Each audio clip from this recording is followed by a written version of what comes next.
So thank you for giving us this opportunity to present our laser sintering solutions for print electronics. My name is Naveen. I'm working as a product manager for laser applications, among other things. So I think that's the context in which I'm doing this presentation.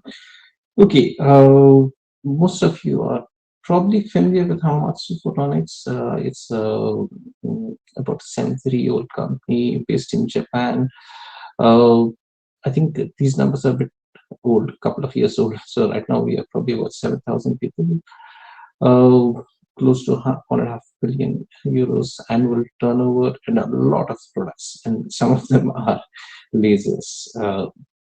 But just to give you a global picture, how we are spread. So we are present in Asia, Japan. That's where our headquarters, R&D, and manufacturing are. So most of the manufacturing happens there, but there's some in Europe and US. A lot of offices here in US, so easy for you to reach us, and in sorry, Europe and then US. Okay. We have a wide portfolio of products. Normally, when we speak about Hamamatsu, lasers are not the first things which come to them, to someone's mind, but we have a wide range of laser-based products. We start all the way from the components, so making them by the epitaxial process. Then we integrate them into products like solid-state lasers. We have beam shapers, one of the highest laser power tolerance beam shapers, dynamic beam shapers, and then we go further up the value chain to make complete system, almost complete systems. We still need some amount of integration, so that's our stealth dicing systems, which are very well known in the semiconductor industry, and we are going to talk about the laser thermal processing systems. And 2 years ago, we acquired NKT Photonics here in Europe. So we have a wide range of laser-based, fiber-based lasers, supercontinuum pulsed is free space mostly, and single frequency lasers. Okay, so we focus on the thermal processing solutions with lasers. All right, laser centric for printed electronics. So this last time I did my presentation here, I skipped over a few basic details, but then I thought this time to bring everyone up to the same level, spend a couple of hours slide on what laser centering means. Here you see an example of a typical printed electronics circuit, and that's done with ink. So there are different printing processes. There is screen printing, digital printing. There are extrusion-based printing solutions, which are more for prototyping or small scale.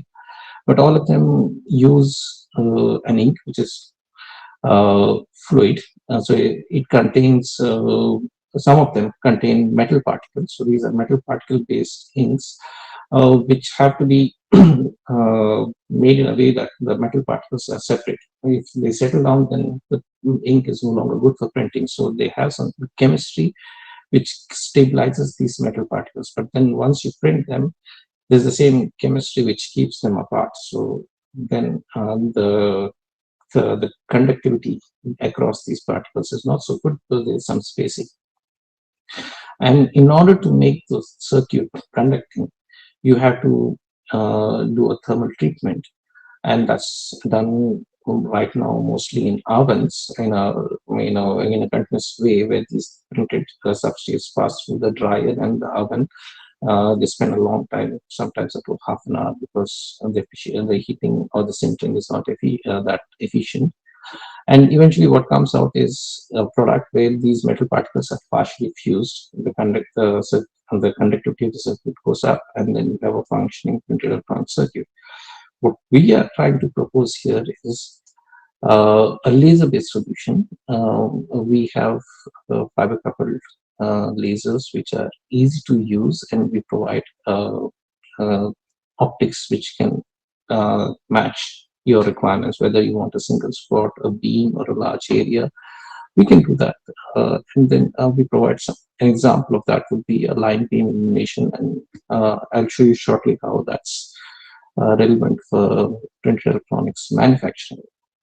So let's say we have two ways of using this